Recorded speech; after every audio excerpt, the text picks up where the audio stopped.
Welcome into ATL Day Ones. Got a cool show for you today because we got a cool guest for you guys today. So, first things first, we know that there have been exit interviews, but apparently there are more exits down at State Farm Arena with the Hawks. We'll talk about that. Also, the NFL draft is a wrap. So, whether you want to talk about how it went down in Flowery Branch or the coolest things going from Athens to the city of brotherly love, well, you have stopped at the right place. And in today's For the Culture, Aaron is going to tell us what is on his bucket list. Let's go. This is ATL Day Ones, part of Locked On Sports Atlanta. And it starts now.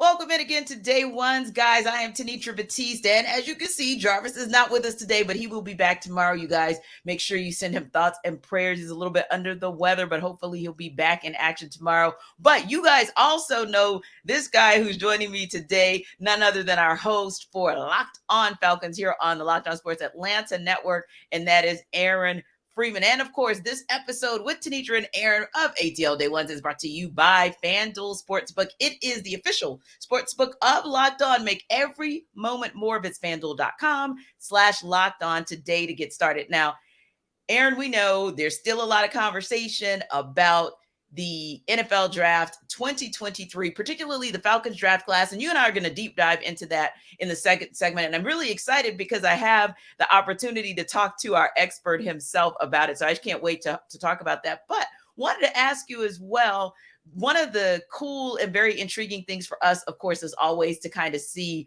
where the hall is here in the state of Georgia. Well, the hall is always Athens, right? So, and now the hall from the Dogs in Athens has gone to becoming, I guess, Dogs North or Dogs Northeast up in Philly because, of course, Jalen Carter, Nolan Smith, Keely Ringo, all drafted by the Eagles, and they even one-upped it by going and getting DeAndre Swift in a trade for draft acquisitions with the Detroit Lions. And, of course, you had other Dogs landing spots.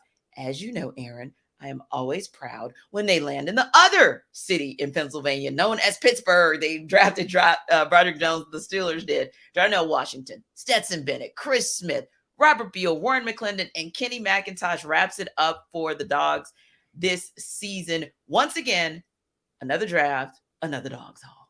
Whew. Yeah, I think this was interesting how both Pennsylvania teams were kind of fighting over all the Georgia players. Yes. It feels like Philadelphia kind of won the battle, but we'll see if Pittsburgh can win the war over time and see how these guys develop. I think for Jalen Carter, Philly's the best landing spot for him. He's going to be able to go in there with a stacked D-line, pick and choose his spots. He's got several teammates on him. So some of those concerns that NFL teams had that, maybe the maturity questions with Jalen Carter, that's not going to probably be a non-issue for him in Philly. Nolan Smith, Keely Ringo, those guys are going to be really solid developmental pieces. My one question with the Eagles is when are these guys going to get on the field? Because they have so many good players on defense and so many players at those positions in particular. It's we might not see some of these guys for 2 or 3 years. Meanwhile, in Pittsburgh, I feel like those guys are going to be on the field immediately. So we'll get to see a chance to see what they can do in the NFL. You're absolutely right. For the Steelers, we've been looking and hoping and praying that we could get some help, right? And we got it started last year, of course, with George Pickens as our pick to complement what Kenny Pickett was able to do. Now you want to take those weapons along with Najee Harris and be able to give them some support, both run protection and pass protection. So yeah, I tell you, Steeler Nation about lost their minds on Friday night when they picked up Broderick Jones. And I think, that just once again tells you how there's just so much excitement about what the Dogs are able to do. And not just excitement, but also there's a lot of trust in what they're able to do as well. And not for nothing, and I know I didn't put him on our rundown, but I'm just going to throw this out there as well, because I know that we still kept our eyes somewhat on him here in the Atlanta Metro because of the fact that there was a potential for Keion White to possibly land here with the Falcons. Of course, he did not. He lands with the Patriots. But how do you feel about that as far as his landing pad on draft day, second round? Well, Tenitra, I don't know if you saw it on the TV, but Keion didn't seem particularly happy when he got drafted. They showed a camera at his house, and he looked very upset. So I don't know if he was upset because he was just mad that the Falcons passed on him in round 2, or he got picked by the Patriots, or he just didn't know he had gotten picked yet. It was a kind of bizarre sort of situation, but I think that's a good pickup for the Patriots. Keion's a very good player. Jarvis has been, waxing poetic about how good a player he is for the last several months since the Senior Bowl. Both me and him were down there in Mobile talking about, this guy looks like a guy that could be playing for the Atlanta Falcons. Unfortunately, he'll have to play for, those pesky Patriots up north, but I think he'll wind up having a very good career, playing for Bill Belichick up there. Indeed. And it's interesting to hear from Trae Young and some of the other players who are looking to have quite an interesting and quite a robust and hopefully competitive and successful career under Quin Snyder. So yes, regular season, postseason, all seasons 22-23 is a wrap for the Hawks as of Thursday. They did exit interviews on Friday and just lauded Quin Snyder, right? But it was only lauding Quin Snyder, by the way. They really didn't talk about anyone else on that staff. And so Joe Prunty, Jamel McMillan, all the holdovers from the Nate McMillan era who were kept on for those last 20 plus games in the regular season and of course the postseason as well. Reportedly from Zach Klein of WSB, Quin Snyder has cleaned house and he is absolutely bringing in a new staff. Now, Aaron, we honestly, didn't any of us really think he was going to retain anyone? Not really. Maybe Joe Prunty. But here's the bigger question for me. As far as I'm concerned, no matter who Quin Snyder brings for that sideline staff, I think that the Hawks are going to be in a better place. Number one, having him in the offseason to be able to train under him. And then, of course, number two, having him for a full season. And the players seem to all agree with that as well. But where I think the biggest change actually needs to happen is that staff on the court. So kind of where do you see them going, especially now that Quin Snyder's had that opportunity to do, I guess, what I would call a pre-evaluation because he had those 20 games. Where do you see him and his new staff once we get word of who that staff is, other than, of course, the former Notre Dame coach, but any other persons on his staff, where are they going to go potentially by changing the staff that's on the court next season? Well, I don't have any names for you, Tenitra, but, the last 6 months for the Hawks have been so weird, with the ups, the downs, and the whoever Quin Snyder brings in, you just want to have some stability there over the next 6 months. So it's like, okay, here's what we're trying to do. Here's the plan. Let's go all in on that. It feels like, with Nate and Quinn and Trey, and it's been so convoluted. And so I think the way that Quinn was able to come in, put a little stability on it, and now he can sort of, stabilize that situation and put his own spin on things moving forward, I think will be very beneficial for the Hawks moving forward, so that we won't be going through this, roller coaster of a ride next season. Exactly. Where literally you and I, or Jarvis and I, or anyone who covers the Hawks, our guy, Brad Rowland, one day we're lauding everything that the Hawks do individually and collectively. And then the next day we're all scratching our heads or we're all ticked off and we're blowing a head off of steam. It just, the back and forth is just crazy. You know what I thought, Aaron, might be good? And I'm just going to kind of give an analogy because like you, not quite sure other than Coach Bray where Quin Snyder's going. But Mike Brown came to mind as a prototype of who you might want, meaning like you, I have no clue where Quin Snyder is going to go. I'm sure there are going to be leaks across the next several days. And then, of course, the Hawks are probably going to announce it officially at some point who his new staff is. But one thing about Mike Brown, yes, the Warriors were able to one-up the Kings in 7 and kind of destroy them at their home base. But Mike Brown was absolutely tremendous. Of course, he's a former head coach, so there's that. But he was a great assistant head coach when Steve Kerr had to go out, when it was a back issue. Of course, I know that was Luke Walton's time. But when Steve Kerr went out on COVID, that's what it was. He went out for COVID, and he just did a stellar job. The players applauded him. And then, of course, he gets all these cosigns as he's moving back into the head coaching gig. Particularly, you really saw the backcourt for the Kings flourish, right? Well, I think the backcourt for Quin Snyder is going to be fine with Quin Snyder, right? I really want to see, Aaron, somebody who can maybe come in and be what I want to call the front court whisperer, somebody who's going to get our 3 and 4, whoever the heck they are, probably not John Collins or DeAndre Hunter, but whoever the heck they are, somebody who's going to come in and get those guys to understand the importance of consistent two-way play, because I feel like we're good to go, whether it's Clint Capella, Onyeka Okongwu as his backup, or if they bring in some other big. I think the 5 is fine. I think 3-4 is where your biggest challenges are, or someone like a Kyle Korver who was he understood both roles, right? Understood how to be a starter, understood how to be a role player, someone who can really get 2.0 to be bench mob 2.0 to be even better bench mob. I think you and I saw Sadiq Bey kind of step up to the plate late in the season. AJ Griffin showed a spark, so that's pretty encouraging as well. And finally, Jalen Johnson got a coach that seems to know what to do with him. So we got to see good things from them. But I agree with you. I don't necessarily know who the names are. I think that's going to those rumors are going to start to ramp up regarding that on-court staff, but it'll be intriguing to see, about as intriguing as what you look at when you watch a Braves-Mets game or a Braves-Mets series. Man, oh man, like game 1, it gets called. So the Braves get it 4-0. Games 2 and 3 rained out. Finally, you get to play 2 and 3 today, and the Braves end up taking game 1, but they're one of the teams where I would say it's the polar opposite when they get on the baseball field, because we never have to question anything, right? We always know Ronald Acuna Jr. is going to have like one of those days where it's like, oh, it's 18th out of 33 at bats, where he makes contact.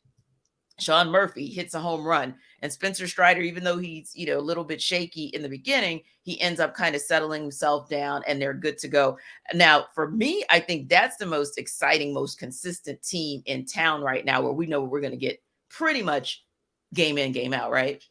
Yeah, I think, the Falcons are hoping Bijan Robinson can bring that type of stability for the offense this fall. But yeah, right now the Braves are the one team that you can be like, okay, good things are going to happen with the Braves playing. Don't know what the Hawks are doing. Don't know what the Falcons are doing. But the Braves, are keeping it on lockdown. So a good win for them to beat the Mets today. And, continuing that Atlanta-New York rivalry, right? Yes. with Trae Young and all that. And we'll see if the Falcons can get something going. I don't know, with the Giants or something like that in the future or Exactly. whatever. But yeah, good win for the Braves today. Indeed. And since, we're being petty, the Knicks lost yesterday. Moving right along. Just had to be petty just one more time before we wrapped up the conversation. But you actually gave a perfect segue into our second segment, because, of course, we're going to go into what we'll call Bijan Robinson and company, better known as the 2023 draft class for the Falcons. But you guys, what the deal is, right? And time you stop by this show, we got to tell you ways that you can one up your life, right? Ways that you can live your life like it's golden. You can be great, or whatever term it is that you want to use. And the biggest way to do that here is FanDuel. Grand slams, no hitters, double plays, all of them are back. We just talked to you guys about a team that has had grand slams, a near no hitter, and double plays for days with the Braves. There's no better place to get in on MLB action than FanDuel. That's America's #1 sportsbook. That's because right now, new customers, that means you can step up to the plate with a no sweat first bet up to $1,000. We're going into summertime. You guys probably want to go on vacay. That's the money you need for it. So just go to FanDuel.com/locked-on, sign up, place your first bet, and get up to $1,000 back in bonus bets if you don't win. So again, you want to bet that Ronald Acuna Jr. is going to make contact the next time he gets to plate?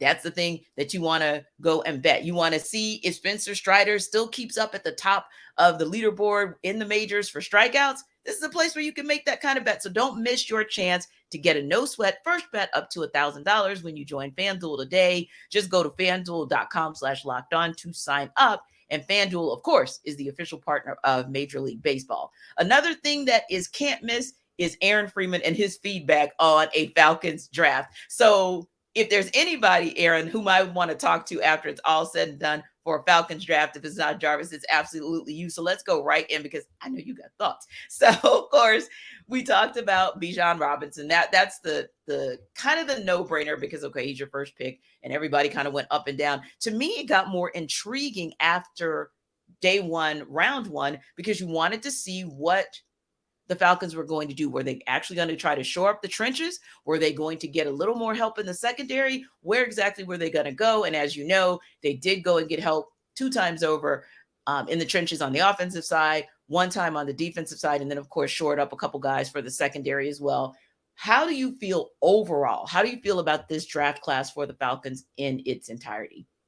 I feel pretty good about it, right? With Bijan, certainly controversial pick at the top of the draft due to, is that a need for the Falcons? Do you take a running back that high? No one doubts Bijan's skill level. Everybody agrees that he was one of the best players in this draft class. But you did wonder a little bit, okay, are the Falcons going to shore up the biggest weakness for them, which is in the trenches? They did that on day 2, getting Matthew Bergeron, the Syracuse left tackle. They're going to move him in the left guard, potentially a plug and play. And I like that move a lot, just because on Locked on Falcons over the last 2 years, we've been very critical, let's say, of the Jalen Mayfield selection, and the fact that Terry Fontenot and Arthur Smith seemingly were willing to correct the mistake. If that's fair to say, maybe that's a little too harsh to say about Jalen Mayfield, but to be, able to look themselves in the mirror and say, maybe we didn't get this pick right, and let's not double down like a former regime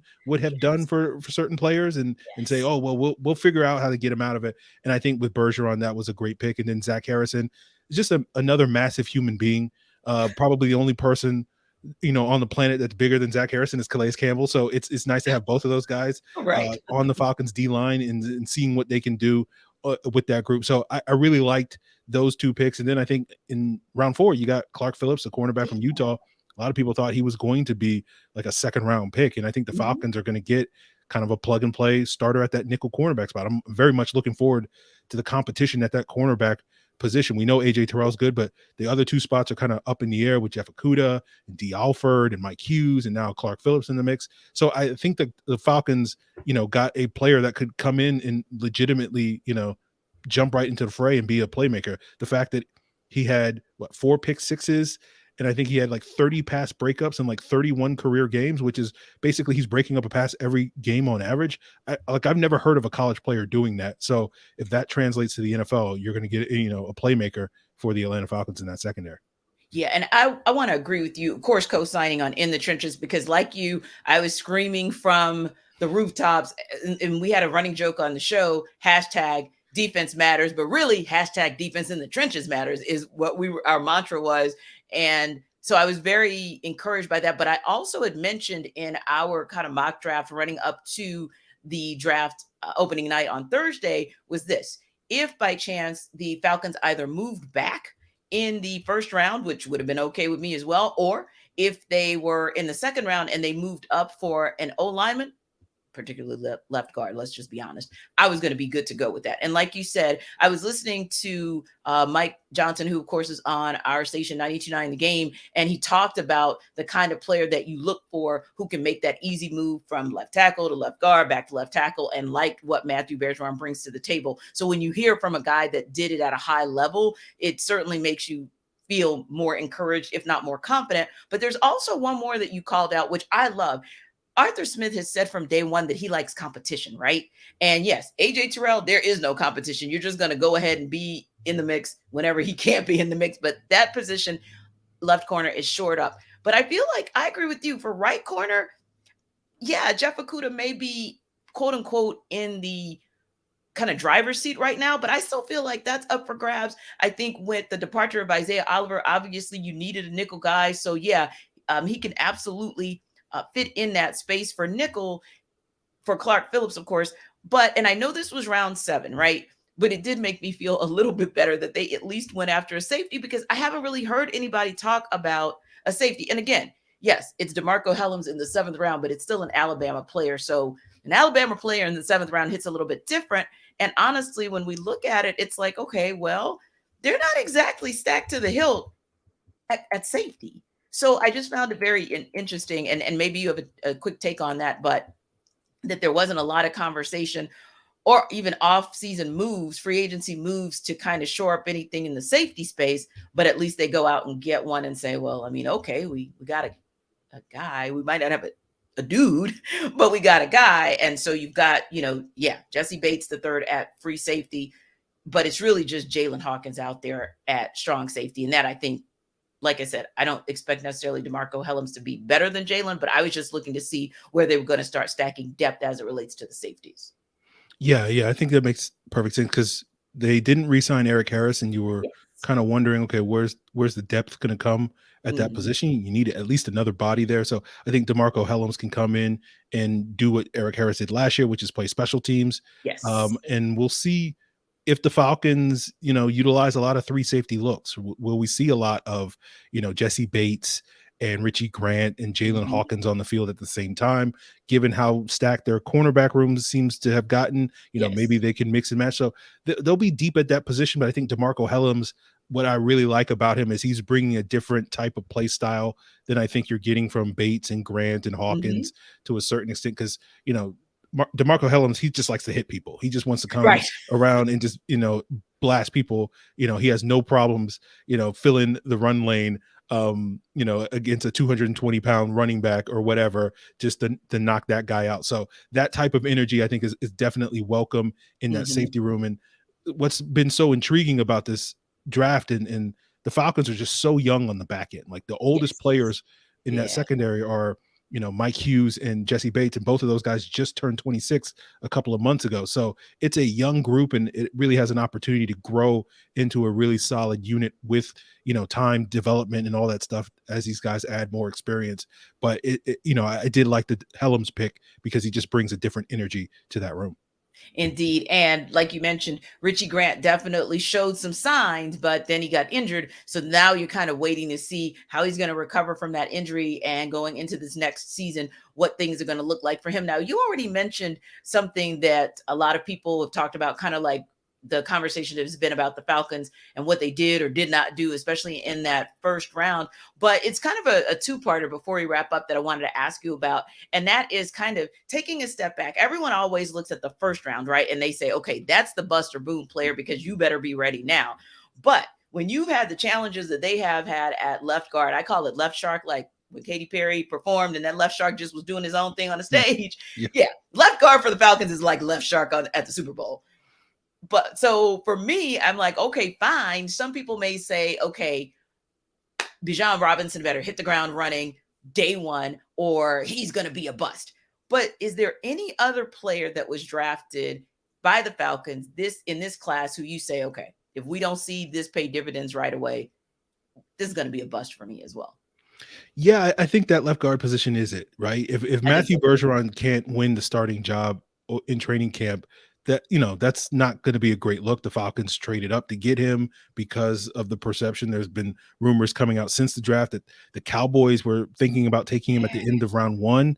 And so that was maybe what prompted the Falcons to know that, hey, this guy's not going to maybe last too long. And so for the Falcons to value that player, and given what you just said with the left shark thing, and that position has been so much turmoil these last couple of years, if Bergeron doesn't hit the ground running, and again, you don't expect a rookie to come in and play like an all-pro, but at the very least, he should be able to win that starting job. And then hopefully over the course of the season, you will see him, perform at least a decent level so that you can feel good about his future. Unlike Jalen Mayfield, who, was one of the worst starting guards in the league that year, you're hoping Matthew Bergeron can exceed that level of performance this year. And so, if that doesn't happen, that would be a major concern for me.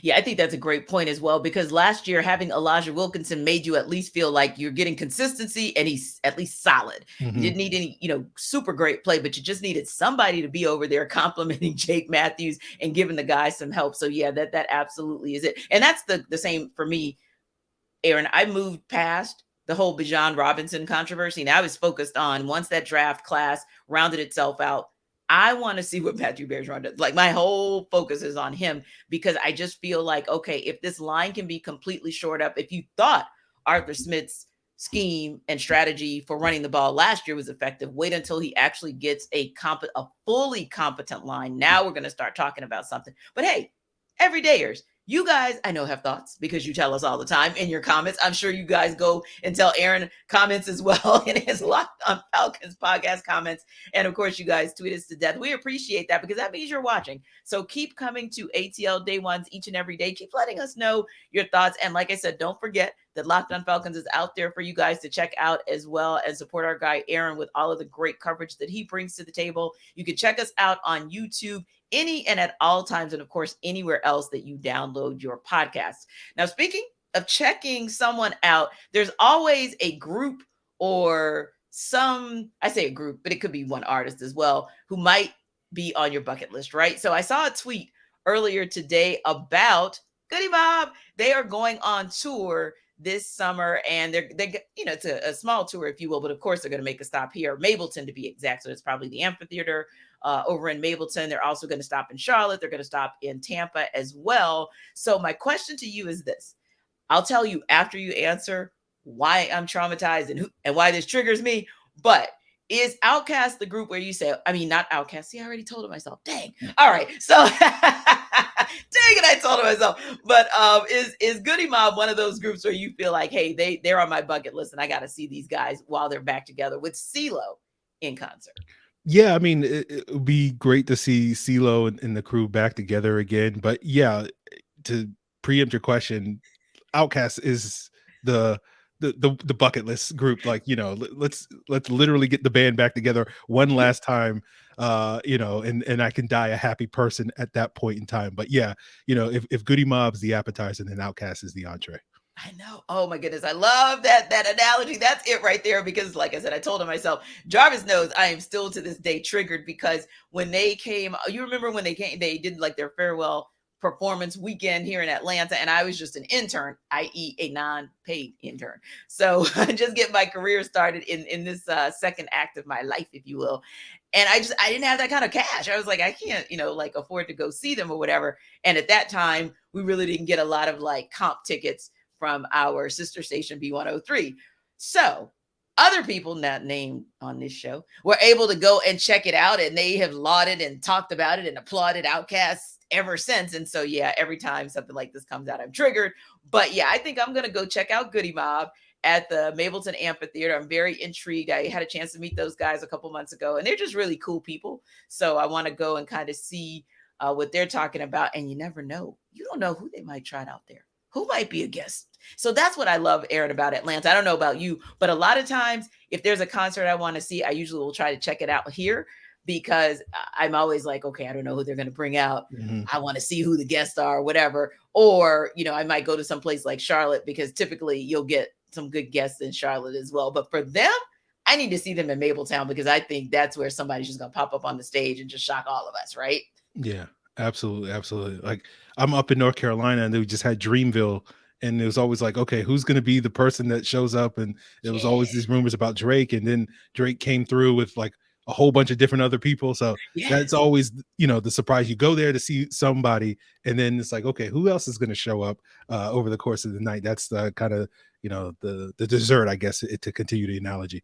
Yeah. And that's a nice arena. I forget which one, but I went there last year, just literally kind of on a Sunday, just was taking a nap and it was a beautiful day. And I was like, you know what? Let me go check out New Edition, see what they're talking about. Because I missed them in Atlanta. I was at All-Star Weekend in Cleveland when they were here. So yeah, I went to check them out. And they didn't have any guest artists, but here's what I knew. I knew that Jodeci was going to absolutely show out because that was home. So I was like, yeah, I'm going to get the best Jodeci show ever. And they did not disappoint. So yeah, guys, if you want to see Goody Mob here, of course, they're going to probably show out. But if you don't get them here, check out Charlotte. That's a low-key great place to check out some of the major artists as well because they will perform to their highest level or they'll shock you with some surprise guests. So anyway, we hopefully did shock you. Hopefully we made you happy with our surprise guest, Aaron Freeman, today. Our everydayers, we appreciate you guys, and hopefully you appreciate that we always bring you the great guests when I'm out or when Jarvis is out. So don't forget, it's YouTube all day, every day if you want to see these great faces. Because like I told Aaron, I worked hard on this hair today. And Aaron worked hard on that beard. So he needs you guys to like go and check it out to appreciate the hard work that he has put in for his look today. But if you just want to hear us going down the road, of course, anywhere that you download a podcast is where you should download a podcast here. And Jarvis always tells you guys to show love and spread love and whatever other third thing he tells you guys about love. And all I'm going to say is I love anytime any Atlanta team beats up on a New York team. So yeah, here's to the petty. Go Braves in game 2 today. We'll see you guys tomorrow.